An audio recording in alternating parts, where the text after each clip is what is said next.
So in this video, we are going to study control statement in GoLang.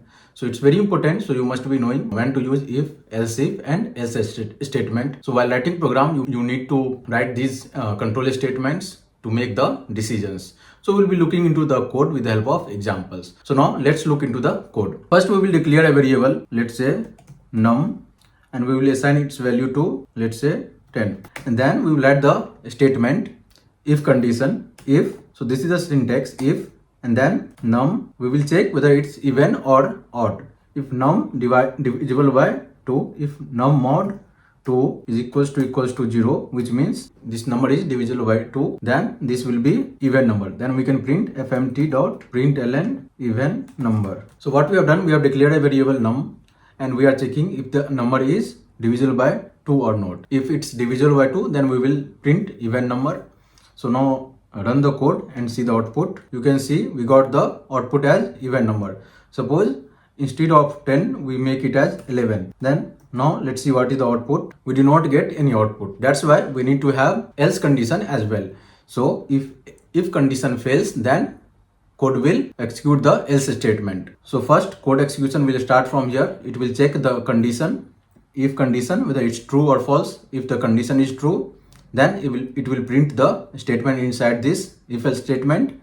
And then if it's false, then we will go to else fmt dot odd number. So now let's run the code and see the output. We got the odd number. So if the number is even, it will print the statement inside this if condition, and if it's false, then it will print the statement inside the else condition. This is a simple example of if and else. Now coming to else if. When we have multiple conditions to check, then we need to use else if condition. So when we have only two conditions, then we can use if, else. And when we have multiple statements, multiple conditions, then we have to use else if. So in this only, suppose if let's say number is equals to 75, and we can make if this number is greater than equals to 90, then we will print s grade, and then we will write else if now. Else if number is greater than equals to 80, then we will print a grade. Now we will write another else if, and at the end else we will simply print. So what we have done, we have declared a variable number and its value is 75. Now we will check first condition. If number is greater than equals to 90, then it will print s grade. So in this case, is this 75 greater than equals to 90? No, this statement is false. Then it will go to else if.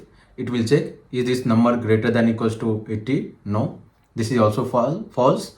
Then it will check next else if. Is this number greater than equals to 70? True. Then it will print B grade. Now run the code and see the output. We got the output as B grade. So this is the example of if, else if and else statement. So this is very important. So while writing program, you must know the use case of if, else if and else statement. And you can see here in the syntax, we don't have to use brackets. So in other programming languages like C, C++, what we used to do, we used to write this in bracket. Like this, we used to mention the condition inside the bracket, but in GoLang we don't have to mention in bracket. Suppose if we mention it in bracket, it automatically gets removed. So no need to mention the condition in bracket. So simply we have to write if, write the condition and curly braces open and close, and inside that print the statement. So how the code execution will be, first code will be executed here, then it will go to if, then else if again, then else, and at the end it will be the outside. So this is the flow of code. So this was about if and else. I hope you have understood the basic concept. So there is another way. So we can initialize the variable inside if statement. So what we can do, so instead of initializing it outside, what we can do here inside the if, we can initialize num equals to 75 and semicolon. So this is also correct. So this is a simple and short way. So you must know we can initialize the variable in the if condition, and if you run the code, you will get the same output, B grade. So you must be aware, this is one of the way to initialize the variable. So in the if statement, we can initialize and check the condition as well. So this is a simple example of if, else if and else statement. So when we have limited number of condition, we can use if. So suppose when we have only 2 conditions, then we can use if else. When we have 3 or 4 conditions, then we can use if else if and else statement. So but when we have more than 5 6, when we have multiple conditions, then we have to use switch statements. So switch statement is also very important and widely used. So now we'll be looking into the switch statement. So for the same example, what we will do, we will write switch statement. So first we will comment this out. Let's comment this and look at the syntax to use switch statement. So first we will declare a variable, let's say score, and we will initialize initial value to 80. And then we will use switch keyword and curly braces open and close. So this is very important. So inside the switch there will be curly braces and all the case will be inside this curly braces.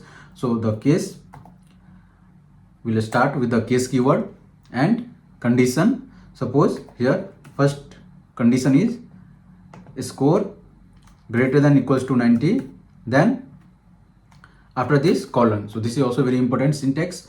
So switch, inside the switch statement we will have case, and case end with after the condition it should be colon.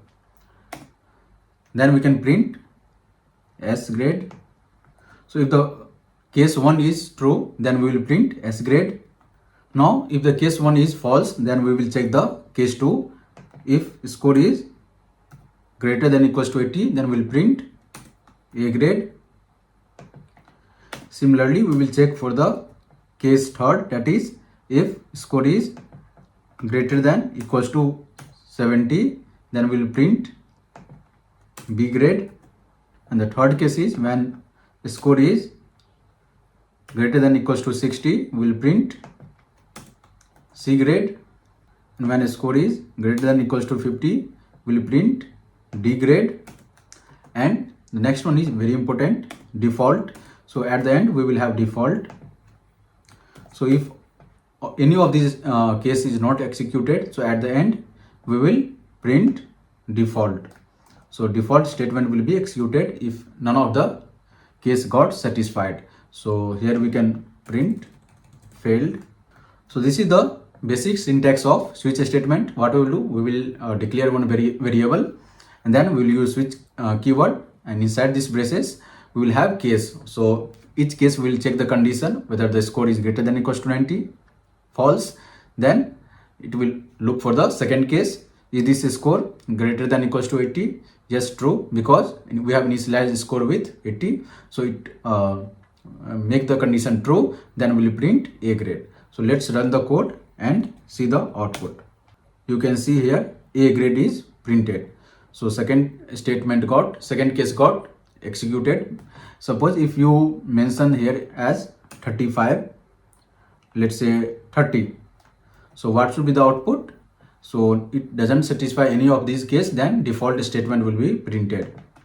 So now let's run the code and see output. Here you can see output as failed because it doesn't satisfy any of the case, any of the condition is not true. Then by default this default condition will be printed at the end. If none of the conditions is matched, then default statement will be printed. So this is the one way. Another way is, instead of declare variable outside, you can declare in the switch statement here itself. So switch here itself you can declare a variable and semicolon. So this is very important, declare variable and assign the value and put semicolon. So this will be initialization, switch with initialization. So in the switch statement itself you can initialize.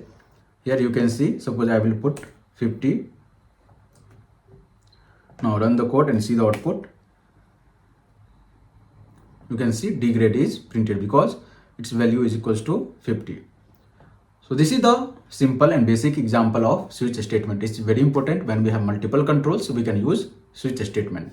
In the later part of the video, we'll be looking into the advanced concept, and also we'll be looking at the different control statements with the help of many different examples like array, slice, how to use in the map. I hope you have understood this basic concept of if and else. In the next video, we'll be looking into the loops and we will be seeing with the help of examples.